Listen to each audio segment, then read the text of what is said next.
Ainda sobre estrutura e tipos de ossos, é importante a gente considerar o chamado díploe. O que é isso? O díploe é uma dupla camada de osso compacto, sendo que eu tenho uma camada externa e uma camada interna. Entre elas, o osso esponjoso. Isso caracteriza o díploe, é como se fosse um sanduíche de osso, ok? Então, camada externa, interna e fazendo como recheio o chamado osso esponjoso. Onde que a gente observa isso? Aqui, ó, nos ossos da calota craniana.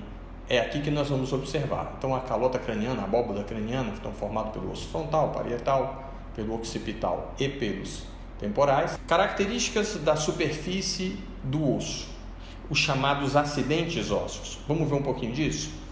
Então, nós temos, de um modo geral, características são as seguintes. Superfícies articulares, nós vamos perceber nos ossos isso. Um outro aspecto são as depressões e aberturas. E o terceiro e último, sobre proeminências não articulares. Então, começando com as superfícies articulares.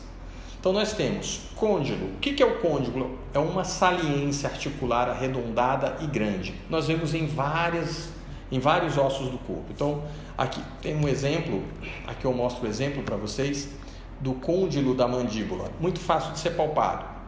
Aqui na articulação temporomandibular a gente consegue observar o côndilo da mandíbula. Vamos observar também no fêmur, no próprio húmero e em outros ossos também. Fóvea, uma superfície articular plana ou rasa. Nós vamos observar fóvea no osso rádio, na cabeça do osso rádio. Nós vamos observar aqui também nas vértebras torácicas. Aqui nós vamos observar as chamadas fóveas costais, que fazem articulação com as costelas. As fóveas costais superiores e inferiores, que fazem conexão com a cabeça da costela, e a fóvea costal do processo transverso, que faz conexão com uma estrutura óssea, um acidente ósseo chamado de tubérculo da costela. Cabeça, uma extremidade articular proeminente e arredondada. Nós vamos ver a cabeça no osso húmero, que é esse aí que a gente está mostrando, em verde, que está em destaque. Também no fêmur nós vamos ver uma cabeça, ok? Depressões e aberturas. Vamos falar sobre os alvéolos. Os alvéolos estão relacionados às maxilas, então onde estão presos os dentes e fixados os dentes da arcada superior, e a mandíbula, onde estão fixados os dentes da arcada inferior. Veja que os alvéolos são isso, são escavações profundas para o encaixe dos dentes. Fissura. Fissura é uma abertura estreita, como uma fenda. Observemos aqui, ó, nós temos uma fissura chamada fissura orbital superior. Essa é uma estrutura relacionada, um acidente ósseo relacionado ao osso esfenoide. Forame. Forame é uma abertura arredondada através de um osso, um buraco, um orifício. Então nós vamos ver que existem vários forames nos ossos. Aqui no crânio, especialmente aí na chamada base do crânio, que é o que nós estamos vendo aqui, tem um grande forame. E esse forame tem o nome de forame magno. Fossa, uma superfície plana ou pouco profunda. Nós estamos vendo aqui a chamada fossa temporal. Essa fossa mandibular do osso temporal, ela está relacionada com, óbvio, com o côndilo da mandíbula. Por essa razão, tem esse nome, fossa mandibular do osso temporal. A articulação do côndilo com a fossa forma a chamada articulação temporomandibular. Okay? Temos outras várias fossas nos nossos ossos, e isso a gente vai estudar lá em acidentes ósseos. Seio. Em anatomia, seio quer dizer o quê? Uma cavidade. Então, é um espaço oco em um osso. Já falei para vocês a respeito dos chamados ossos pneumáticos. Estão lembrados? Então, esses ossos pneumáticos, eles têm uma cavidade aérea no seu interior, o que condiz aí com os seios. Por isso que nós vamos falar de seios paranasais. Então, são os seios da face. Então, estão relacionados com os ossos pneumáticos, mostrando aqui para vocês, por exemplo, o seio frontal, os seios etimoidais e o seio maxilar, que é o maior destes seios paranasais. Sulco, uma canaleta que acomoda um vaso, um tendão ou até mesmo um nervo. Então nós vamos ver aqui, por exemplo, entre o tubérculo maior e menor do húmero existe um sulco, tá vendo? Esse é o chamado sulco intertubercular. Esse sulco, por exemplo, ele vai acomodar o tendão da cabeça longa do bíceps braquial. Do outro lado, nós temos no osso parietal, observamos o chamado sulco para a artéria meningia média. Então aqui nós estamos vendo um sulco para vaso. Proeminências não articulares. Então nós vamos ver a crista. Então uma saliência estreita. Aqui nós temos o exemplo da famosa crista ilíaca. Essa é a crista ilíaca relacionada ao osso do quadril. E existem outras cristas nos ossos? Óbvio sim, que sim, nós vamos ver várias delas. Epicôndilo. Epicôndilo é uma saliência adjacente a um côndilo. Epicôndilo superficial ao côndilo. Nós vemos aqui o exemplo do epicôndilo medial do húmero. O epicôndilo medial do húmero é um exemplo. Processo. Uma proeminência óssea acentuada. Aqui nós vamos ver o chamado processo mastoide do osso temporal. Ramo. Ramo é uma parte aplanada, angular de um osso. Aqui nós vemos o chamado ramo da mandíbula. Esse daí é o famoso ramo da mandíbula que vai dar origem ao músculo masseter. Espinha, um processo adelgado, né? Então bem delgado e aguçado. Então, essa espinha é a chamada espinha, essa que está mostrando aí pra gente, é a chamada espinha da escápula. Tá? Essa espinha da escápula serve também para fixação de músculos. Trocânteres, o trocânter, é um processo maciço encontrado apenas no fêmur. Está aí em destaque em verde pra gente, nós estamos vendo o chamado trocânter maior e logo aqui abaixo dele o trocânter menor. Também serve para fixação de músculo. Tubérculo, um processo pequeno, arredondado. Aqui eu já falei para vocês, tubérculo maior, tubérculo menor do húmero. Serve para o quê, professor? Para isso mesmo, para inserção de músculo. Tuberosidade é um processo grande e irregular. Aqui nós temos o exemplo da tuberosidade bicipital. Então, a inserção do bíceps braquial acontece bem aí. O tendão dele se fixa bem aí nessa tuberosidade bicipital. Divisão do esqueleto. Bom, gente, hoje nós vamos falar sobre a divisão do esqueleto. Esse tópico que é tão interessante. Vamos começar primeiro definindo o que é um esqueleto. O esqueleto é um conjunto de ossos, cartilagens e articulações. Então, esse conjunto forma o que a gente chama de esqueleto. Hoje nós vamos estudar apenas o componente ósseo desse esqueleto, perfeito? Vamos começar então dividindo o esqueleto. O esqueleto é dividido em axial, esqueleto axial e esqueleto apendicular. O esqueleto axial é fácil, é o esqueleto que está relacionado à cabeça, ao coluna vertebral e ao chamado aí também tórax.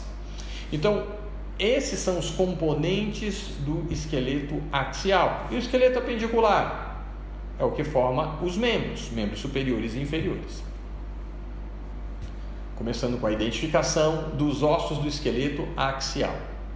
Então, já vou logo adiantando para vocês o seguinte: eu não vou passar hoje muitos acidentes ósseos para vocês. Os acidentes ósseos nós vamos estudar em um próximo vídeo, porque é um assunto muito extenso e eu gosto primeiro que o aluno aprenda de maneira bem óbvia que eu vou falar, mas sempre partindo do que é simples e depois indo para o complexo. Então hoje nós vamos apenas identificar, denominar os ossos e saber a localização deles, ok?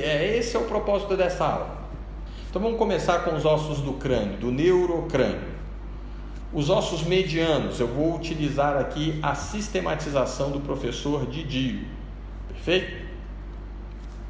Começando com o osso frontal, o osso da testa, da fronte. Testa num termo leigo, né? Então o povo vai falar assim, então na fronte, esse osso mais aí da região frontal, então do sincipulso, tá aí representando pra gente. Próximo osso ímpar que nós temos, o etimoide. O etimoide, em uma vista superior, onde foi retirada a calota craniana, aparece uma pontinha de uma flecha, ainda que eu esteja forçando um pouquinho a barra, mas vamos lá. Então esse daqui é o etimoide, ele tem uma crista galli e tem aqui as suas lâminas crivosas. Lembrar que ele guarda relação com o chamado nervo olfatório, primeiro nervo craniano. Aqui nós temos uma visualização dele, ó, formando também a órbita, então a cavidade que abriga o olho, e também forma parte do septo nasal e conchas nasais superiores, médias e também tem as supremas ali, enfim. Então, esses aqui, ó, são acidentes ósseos do osso etimoide, que não é muito o propósito da gente falar sobre acidentes ósseos hoje, tá bom? Esfenoide, também formado por vários acidentes ósseos. O esfenoide está em vermelho, em destaque, ó. Aqui uma vista dele superior, parecendo um morcego, tá vendo? Na calota craniana, com as suas asas menores, asas maiores, o corpo do osso. Aqui numa vista inferior, ó, em vermelho, a gente está vendo também vários acidentes ósseos, forames. E aqui numa vista lateral, na porção externa do crânio, nós estamos vendo aí também o esfenoide, é um osso ímpar também. Occipital. O occipital tem aquele grande forame relacionado a ele, forame magno, nós já conhecemos. Aqui está o osso occipital numa vista inferior e aqui numa vista na sua parte lateral, e a gente está observando aqui nessa porção mais posterior do crânio o osso occipital. Ossos bilaterais do crânio. Comecemos aí com o parietal. Então, o parietal marcado aí em azul, nós estamos vendo, formando aí a calota craniana. Eu quero destacar aqui 3 suturas relacionadas a esse osso parietal. O primeiro deles é a chamada sutura coronal, tá vendo aqui? Essa é a sutura coronal. Sutura é meio de união entre os ossos, tá? Então, suturas aqui do crânio, né? Então, suturas são meios de união entre os ossos do crânio e da face também. Aqui a famosa sutura coronal, em seguida a sutura sagital e por fim a sutura lambidoide. Perfeito? Então, sutura coronal entre o osso frontal e os parietais, a sagital é entre os ossos parietais e a sutura lambidoide é entre o osso occipital e os ossos parietais.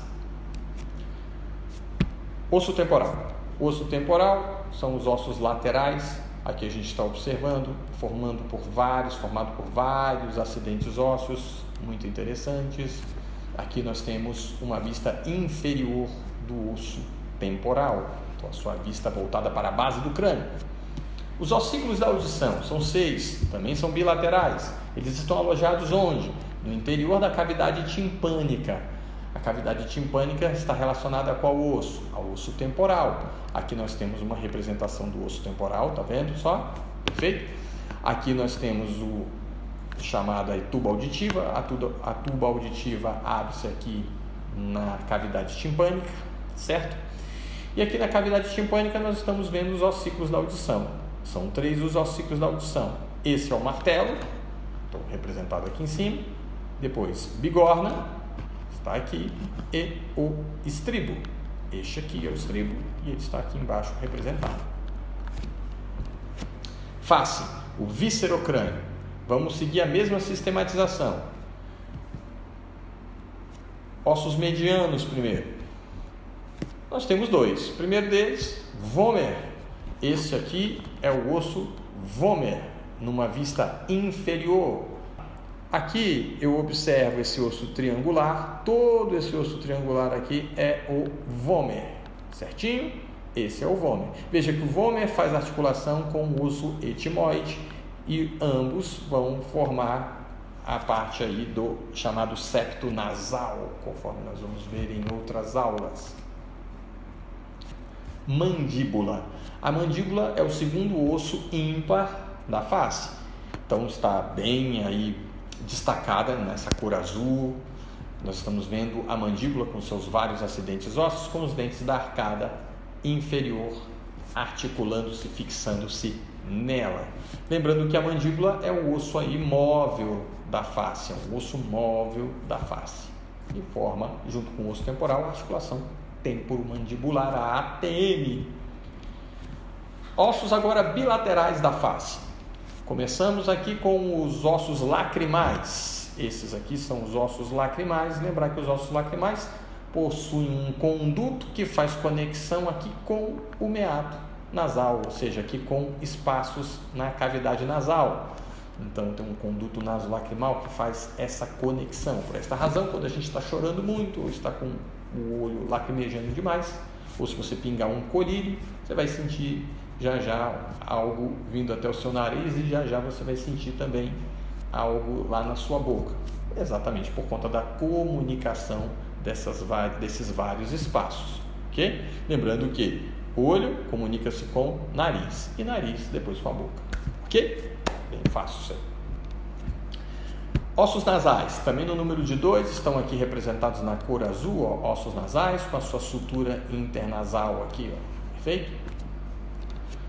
Maxilas, também no número de 2, estão aí os maxilares, né? Então as maxilas, as duas maxilas, perfeito? Direita e a maxila direita, né? No caso aí, e a maxila esquerda, certinho? Então os dentes da arcada superior também fixando-se nela. Ossos palatinos, os ossos palatinos numa vista inferior aqui, ó, que é o que a gente está vendo da base do crânio, mas em relação à cavidade bucal, isso aqui é uma vista superior da cavidade bucal. Depois a gente vai entender melhor esses espaços, essas relações, tá? Então na cavidade bucal, é bem simples, a gente tem um limite superior e um inferior. O limite superior da cavidade bucal está relacionado com o palato, ok? Com o palato ósseo e com um palato mole. Neste caso aqui, nós estamos vendo os dois componentes do palato duro, ok? Do palato ósseo, que é a maxila, mais especificamente o processo palatino da maxila, que ainda não é o osso palatino. E olha lá, observe que tem uma sutura aqui, tá vendo? Uma sutura palatina transversa. Essa sutura palatina transversa divide os ossos palatinos dos ossos maxilas, dos maxilares, perfeito? Então isso daqui são os ossos palatinos, um à direita e outro à esquerda. Eu coloquei até um destaquezinho aqui, ó, em amarelo para ficar bem nítido para a gente. Conchas nasais inferiores. As conchas nasais inferiores são ossos da face. Conchas nasais inferiores são ossos da face. Uma direita e outra esquerda. Nós estamos vendo aqui ela em destaque em azul e aqui também em uma vista lateral aí da cavidade nasal, ok? Lembrando que além dessa concha nasal inferior, existe ainda uma média, uma superior e uma suprema. Essas conchas nasais, tanto suprema como concha nasal superior e média, fazem parte do osso etimoide. Zigomático. Zigomático, ele está relacionado aqui, ó, a esta porção mais proeminente que a gente tem nas laterais aqui da face, tudo bem? Então, esses aí são os ossos zigomáticos. Lembrando que o osso zigomático articula-se com o osso temporal e ambos vão ter processos e esses processos vão formar um arco, chamado de arco zigomático. Eu não estou falando o nome dos processos hoje porque não é a intenção dessa aula, mas ambos emitem um processo, esses processos se articulam e formam um arco chamado de arco zigomático, onde se prende aí, ó, um músculo masseter, ok? Um músculo muito importante da mastigação. Ocioide. O ocioide, ele é um osso que tem ligação com o crânio, mais especificamente lá com o osso temporal, por meio de ligamentos. Ok? Então a gente está vendo aqui, ó, o ocioide, tá vendo? Ele é um osso estudado como um osso da cabeça, tá? E embora ele esteja mais relacionado com o pescoço, mas ele tem ligação com a cabeça, tanto que tem um ligamento chamado de estiloide, tá? Em um outro momento a gente vai ver. Então a gente está vendo, por esta razão, a gente estuda o ióide como um osso da cabeça. Tá aí ele representado com esse formato dele, ok? Em U, esse é o osso ióide. Tá? Aqui ele, ó, nós estamos vendo que tem várias estruturas que se prendem a ele, vários músculos, e ele é importante nesse processo de deglutição. Se você conseguir palpar, ó, o mento, que é o queixo, logo abaixo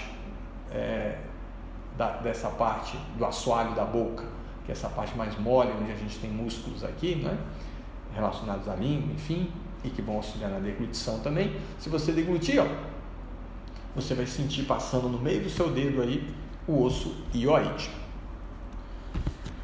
Agora nós vamos falar a respeito da coluna vertebral. 1, 2, 3, Adson. Vamos de novo. Coluna vertebral. O propósito hoje é nós falarmos sobre coluna vertebral. Generalidades sobre a coluna vertebral, tá? Então, generalidades. Primeira coisa, coluna vertebral é formada por 5 regiões. 5 regiões. Primeira região, cervical. Quantas vértebras? 7 vértebras. Região torácica, segunda região, com 12 vértebras. Região lombar, terceira região, com 5 vértebras. Região sacral. Bom, a região sacral, em um adulto, é formado pelo osso sacro. Ocorre que esse osso sacro, ele é formado a partir da fusão de 5 vértebras sacrais. Tanto que a gente consegue enxergar aqui, ó, essas vértebras sacrais, ok? O resquício dessas vértebras sacrais, unindo-se, formando o osso sacro. Por fim, a última região da coluna vertebral, região coxígea. Região coxígea, tudo bem? Em amarelo aí, a região coxígea. O cóccix segue a mesma sistematização do sacro. A fusão de 3 a 4 vértebras coxígeas formam o que a gente chama de cóccix. Então vamos lá, vamos estudar um pouquinho mais a cada uma dessas regiões. Então, vértebra típica. Eu vou começar com vocês a respeito das chamadas vértebras típicas, os seus componentes da vértebra típica. A vértebra típica é a vértebra torácica. Por qual razão? Simples, por elas serem as vértebras mais recorrentes, mais frequentes, em maior número. Então, quais são os componentes de uma vértebra típica? Vamos começar com esse maciço aqui anterior, chamado de corpo vertebral. Esse é o corpo vertebral. Ele vai absorver a carga que nós impomos sobre a coluna vertebral. Então, esse é um maciço ósseo anterior, chamado de corpo vertebral. Bom, posteriormente ao corpo, nós vamos enxergar um arco, chamado arco vertebral, certo? Arco vertebral. Desse arco vertebral vão sair 7 processos. Do arco da vértebra saem 7 processos. Vamos lá. 2 processos articulares superiores. 2 processos articulares superiores, a gente tem em várias perspectivas. Mais 2 processos articulares inferiores. Processos articulares inferiores. E 2 processos transversos. 2 processos transversos. Estamos vendo aí os processos transversos. Perfeito? Já somamos, aí chegamos a 6. O 7º processo é esse aqui, ó, processo espinhoso. Processo espinhoso, que é um processo mais proeminente, mais pontiagudo. Perfeito? Esses são os 7 processos que saem do arco vertebral. Lembrando também que eu tenho aqui, ó, entre o processo espinhoso e essa porção aqui, ó, o processo transverso, nós temos aqui a chamada lâmina das vértebras. Lâmina, ok? Essa é a lâmina da vértebra. Certinho? Tudo isso pertence ao arco da vértebra. Aí nós vamos chegar aqui, ó, agora. Numa vista lateral, nós temos o chamado pedículo. O pedículo faz a união do arco da vértebra com o corpo da vértebra. Então, esses aí são alguns dos componentes de uma vértebra típica. Falta ainda falar sobre isso daqui, ó, o chamado forame vertebral. O forame vertebral, ele está relacionado com o quê? Com a passagem da medula espinal. Na verdade, a sobreposição dos forames vertebrais formam o chamado canal vertebral. Então, isso daqui é o forame vertebral, o buraco, o orifício por onde passa a medula espinal. Observem, esse daqui não é o pedículo. Acima e abaixo do pedículo, a gente vê uma incisura chamada de incisura vertebral superior e essa, mais claramente, mais facilmente observada, incisura vertebral inferior. Pronto, esses são os componentes de uma vértebra típica. Vértebra cervical. Então, nós vamos falar sobre essa região cervical. Nós já sabemos que ela tem 7 vértebras. E é importante a gente lembrar que as vértebras cervicais recebem uma sigla, que é a C1 a C7. A primeira vértebra cervical tem o nome de Atlas, isso inspirado lá na mitologia grega, onde Atlas é responsável por segurar, sustentar o globo, então a Terra. Então vamos lá, começando aí.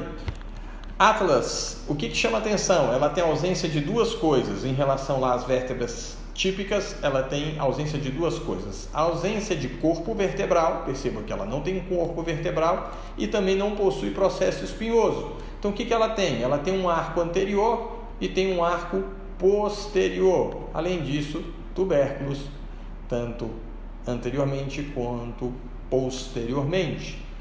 Bom, outros acidentes ósseos, como eu já disse, nós vamos estudar acidentes ósseos em um próximo momento. Eu quero mais passar uma generalidade para vocês, ok? Segunda vértebra cervical é a axis. A axis, ela possui, esse eixo, ao longo do eixo axial aqui, ok? Então a gente tem esse eixo aqui. E essa estrutura proeminente recebe o nome de processo odontoide. O dente da axis, processo odontoide. Tá? O processo odontoide articula-se com o arco anterior da Atlas, formando aí uma articulação que é responsável por esse movimento, tornar possível esse movimento de rotação da cabeça. Vértebras cervicais típicas, elas vão de C3 a C6. O que caracteriza as vértebras cervicais típicas? Bom, as vértebras cervicais típicas possuem processo espinhoso bífido ou bifurcado, primeira característica que chama atenção. Outra, nós vamos ver que todas elas possuem forame no processo transverso. Isso aqui, forame no processo transverso. Esse forame no processo transverso serve para a passagem de uma artéria chamada de artéria vertebral, que vai vascularizar o encéfalo, o tronco encefálico, que é a parte posterior do cérebro. Mas eu vi que a vértebra C2 e C1 também possui forame no processo transverso. Certinho, se você observou isso, está correto, tá? Muito boa observação. Outro ponto que a gente chama atenção, as vértebras cervicais típicas têm um forame triangular e largo, conforme a gente consegue observar aqui, tá? Então tem um esboço aí triangular e largo, e também possuem outros processos, como esses processos aqui mais proeminentes, parecendo chifrezinhos, que a gente chama de processos uncinários. A vértebra C7. A vértebra C7, ela é chamada de vértebra proeminente. Por qual razão? Porque ela é proeminente, ok? Porque ela é proeminente, porque ela é uma vértebra de transição, ela está relacionada aí o que a gente chama de charneiras, né? Então, regiões de transição anatômica, charneiras anatômicas, a charneira cérvico-torácica. Então, aqui a gente tem, observe, as demais vértebras cervicais, o processo espinhoso das vértebras cervicais, e veja da C7 como é proeminente, exatamente porque ela vai fazer a transição com as vértebras torácicas, e as vértebras torácicas se caracterizam por processos espinhosos bem proeminentes. Vamos dar uma olhadinha nisso? Então, vértebras torácicas, elas recebem uma sigla também, de T1 a T12. As vértebras torácicas apresentam como característica o quê? Bom, elas têm um forame vertebral oval, tá vendo? Isso chama atenção nas vértebras torácicas. Elas têm processo espinhoso, como eu já adiantei, bem saliente, então bem proeminente e oblíquo, estão vendo? Então isso caracteriza bem as vértebras torácicas. Além disso, elas possuem também fóveas costais para articulação com as costelas. Isso caracteriza as vértebras torácicas. Vértebras lombares. As vértebras lombares recebem a sigla de L1 a L5, portanto são 5 vértebras lombares. O que chama atenção nelas? Chama atenção o seu corpo vertebral, que é bem desenvolvido, ok? Bem desenvolvido exatamente para receber essa carga que nós temos tanto da porção superior do corpo quanto da porção inferior do corpo. Então, essa região lombar recebe muita carga no seu eixo, chamado eixo axial, ok? Então, ao longo do seu eixo longitudinal, vejam que elas são bem robustas, tá? O que chama mais atenção? O corpo bem desenvolvido, já falei, o processo dela espinhoso é quadrilátero, tá vendo? São mais curtos em relação às demais, mas ele tem um formato mais quadrilátero, tá? Então isso são características também de uma vértebra lombar. Além disso, a gente chama também a atenção, né, outros processos, como os chamados processos acessórios, né, e processos mamilares, processos acessórios e também processos mamilares, são processos mais arredondados, tá? Por isso que a gente dá o nome aí de processos mamilares, esse daqui, ó, mais arredondadozinho, ok? Bom, isso aí são características de vértebras lombares. Sacro. O sacro, já falei, ele é formado pela fusão de 5 vértebras sacrais. A gente chama atenção para os seus forames sacrais anteriores e forames sacrais posteriores. Então, esse é um sacro numa vista anterior, numa vista mais visceral, pélvica, e aqui numa vista dorsal. Nessa vista dorsal a gente consegue observar, ó, cristas sacrais, estão vendo? Estas são as chamadas cristas sacrais. A gente consegue enxergar também no sacro processos articulares superiores, tá bom? Numa vista lateral do sacro a gente consegue enxergar a chamada face auricular do sacro, tá bom? E num corte do sacro nós conseguimos enxergar um canal, ó, o chamado canal sacral. Estão vendo aí? Existem outros acidentes ósseos? Óbvio que tem, mas como eu já disse, em um outro momento a gente estuda isso daí. Cóccix. Então o cóccix, formado pela fusão de 3 ou 4 vértebras coccígeas, então elas se fundem e formam, então entram em sinostose, né? Então você tem aí essa fusão das vértebras coccígeas formando o cóccix. O cóccix, ele é importante? Claro que é. Ele é importante porque nele se fixam, por exemplo, músculos que vão atuar na articulação do quadril, vão se fixar músculos de uma parte que a gente chama de assoalho pélvico, tá? Que está relacionado por sustentar as vísceras pélvicas. Por certo, você já deve ter ouvido, ou se não ouviu, algum dia vai ouvir, algumas mulheres queixando-se de bexiga caída, de queda de bexiga, na verdade de prolapsos de órgãos pélvicos. Então, alguns dos músculos que estão relacionados com a sustentação do assoalho pélvico fazem fixação exatamente aí no cóccix, tá? Então o cóccix é uma estrutura sim importante, é um órgão chamado vestigial, exatamente porque acredita-se que ela é uma cauda atrofiada, né? Então, enfim, tem vários pontos em relação ao cóccix que em um próximo momento a gente também pode aprofundar mais e comentar mais, beleza? Vamos falar agora sobre os ossos do tórax, que compõem o tórax. Então, compondo o tórax, os ossos do tórax, nós temos o osso externo, os 12 pares de costelas e as 12 vértebras torácicas. Isso vai formar o chamado tórax, ossos do tórax, a caixa torácica. Externo. O externo, ele possui 3 porções. Uma porção superior, chamada de manúbrio, uma outra porção mais aplainada, que tem o nome de corpo do externo, e uma porção mais pontiaguda, por assim, apresentando aí como se fosse a ponta aí de uma espada. Então, o chamado processo chifoide. Então, manúbrio, corpo, processo chifoide formam o chamado externo, osso externo. Costelas. Costelas, já adiantei, 12 pares de costelas. As costelas, classicamente, a terminologia anatômica ainda adota assim, ainda está assim. Classicamente, as costelas são divididas em 3 porções aí. Nós falamos em costelas verdadeiras, costelas falsas, costelas flutuantes. Vocês estão vendo? Costelas verdadeiras são aquelas que estabelecem conexão diretamente com o osso externo, vai do primeiro ao 7º par. Costelas falsas fazem conexão indiretamente com o osso externo, vai do 8º ao 9º par. Essa conexão indireta dá-se por meio das cartilagens costais. Estão vendo? Essas são cartilagens costais. O 8º, 9º e 10º pares, as cartilagens costais desses respectivos pares, fazem conexão com a cartilagem costal do 7º par. Assim, tem uma articulação indireta com o osso externo, por isso são chamadas de falsas. E as flutuantes, por motivos óbvios, elas não estabelecem nenhuma conexão com o osso externo, por isso são flutuantes. Agora, pessoal, nós vamos estudar a respeito da identificação dos ossos do esqueleto apendicular, dos esqueletos dos membros.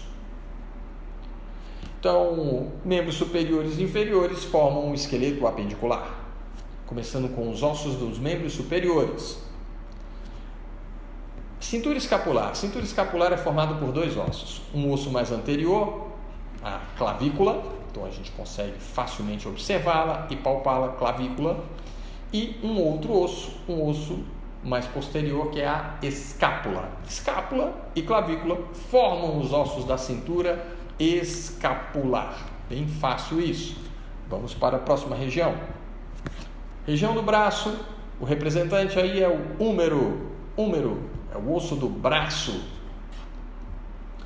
Na região do antebraço, dois ossos. Um osso medial, que é a ulna, essa é a representante, ulna. Aqui nós estamos vendo no esqueleto, ulna, perfeito? Essa é a ulna, que é medial na posição anatômica. E o segundo osso do antebraço é o rádio. Esse é o rádio. Então tá aí o rádio na posição anatômica. Lembrando que o rádio ele pode se sobrepor à ulna num movimento chamado de supinação, né? Sai da supinação para a pronação. Quando ele faz pronação, ele se sobrepõe à ulna, e voltando da pronação para a supinação, ele volta para a sua posição anatômica.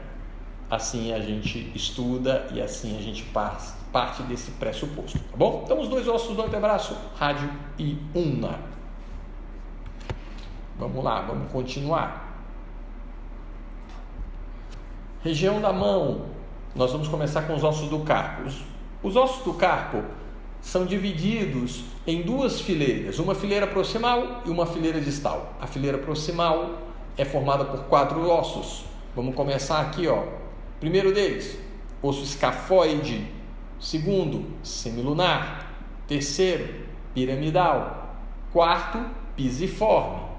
Esses são os 4 ossos da fileira proximal. Numa outra perspectiva, numa vista, a gente viu primeiro na vista palmar, agora numa vista dorsal. Então, escafoide, semilunar, piramidal, pisiforme. Vamos agora para os ossos da fileira distal, mais 4 ossos.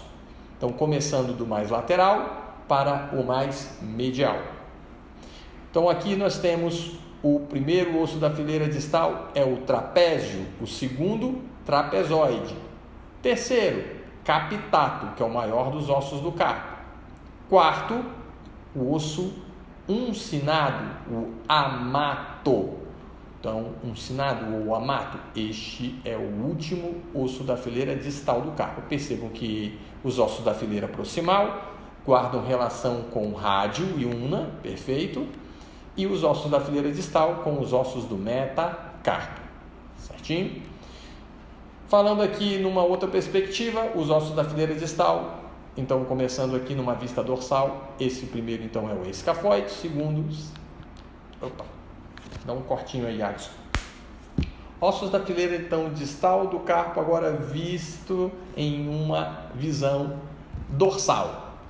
Então nós temos aqui o primeiro, que é o trapézio, depois o trapezoide, capitato, amato.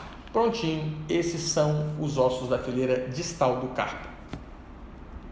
Mão, a gente parte do carpo para o metacarpo, para além do carpo, isso quer dizer metacarpo. Os metacarpos são de número de 5, eles são contados a partir da posição anatômica do mais lateral para o mais medial, portanto aqui é o metacarpo de número 1, 2, 3, 4 e 5. Isso numa vista palmar, que é a vista anatômica, e aqui numa vista dorsal nós estamos vendo aí metacarpo número 1 ao 5. Falanges. As falanges, elas seguem a seguinte sistematização. A falange do polegar, no polegar, nós temos 2 falanges, uma falange proximal e outra distal. Já o dedo número 2 ao dedo número 5, nós temos 3 falanges, uma falange proximal, média e distal para cada um desses dedos, tá? O dedo número 2 ao dedo número 5, 3 falanges cada um deles. Muita gente pergunta por que nós temos apenas 2 falanges no osso polegar aqui, né? Na verdade no dedo polegar, não no osso, né? Então por que 2 falanges no polegar? Para facilitar esse movimento aqui, o movimento de oponência do polegar, ok? E assim a gente consegue fazer vários tipos de pinça e manipular vários tipos de instrumentos. Então, uma curiosidade anatômica aí para você. Bem? Vamos lá, pessoal, vamos falar sobre os ossos do membro inferior para a gente terminar essa aula de identificação dos ossos. Começando com os ossos do quadril, a gente já está vendo aí o osso do quadril, mas vamos agora estudar cada um deles. Então, formando a cintura pélvica, então o quadril, nós temos 3 ossos. Um osso superior, um outro osso inferior e um osso mais anterior. O osso mais superior recebe o nome de íleo. Esse é o íleo, está aqui o íleo, perfeito? Íleo. Segundo, isquio, que é o mais inferior. Então, isquio, este é o isquio. O isquio é esse osso, se você ajeitar, não sei se você está sentado, enfim, mas se você ajeitar aí a sua postura e ficar mais ereto, sentado e mais ereto, você vai sentir uma pressão maior na sua região glútea. Isso aí deve-se ao osso isquio, ok? Mais anterior, o osso pubis, este, que são os ossos púbicos. Então, pubis. Então, íleo, isquio, pubis. Superior íleo, inferior isquio, anterior pubis. Na coxa, nós vamos observar o maior osso do nosso corpo, que é o fêmur. Tá aí o fêmur representado para nós, é o osso da coxa. Perfeito? Fêmur. Na região do joelho, nós vemos um osso sesamoide chamado de patela, antigamente chamada de rótula. Esta é a patela, ok? Forma aí como uma polia para o músculo da coxa ganhar mais força. Perfeito? Então, essa é a patela. Na perna, 2 ossos. Primeiro osso, mais medial, tíbia, que é o osso mais robusto, mais medial na posição anatômica, essa é a tíbia. Então tá aí a tíbia, que no popular o pessoal fala que é a canela, né? Então, essa é a tíbia. E lateral, fíbula, essa é a fíbula, antigamente chamado de perônio. Então essa é a fíbula. Região do pé, vamos começar com os ossos do tarso. Nos ossos do tarso nós temos 7 ossos no tarso. Começando aqui com numa vista dorsal do pé, numa vista superior do pé, nós temos o talos, abaixo do talos o calcâneo, que é o maior dos ossos do tarso. Indo de novo para o talos, à frente dele nós vamos ver o navicular, osso navicular. À frente do navicular, 3 ossos cuneiformes. Cuneiforme medial, intermédio, lateral. Lateralmente a esse cuneiforme nós temos o cuboide. Então o cuboide está à frente do calcâneo, está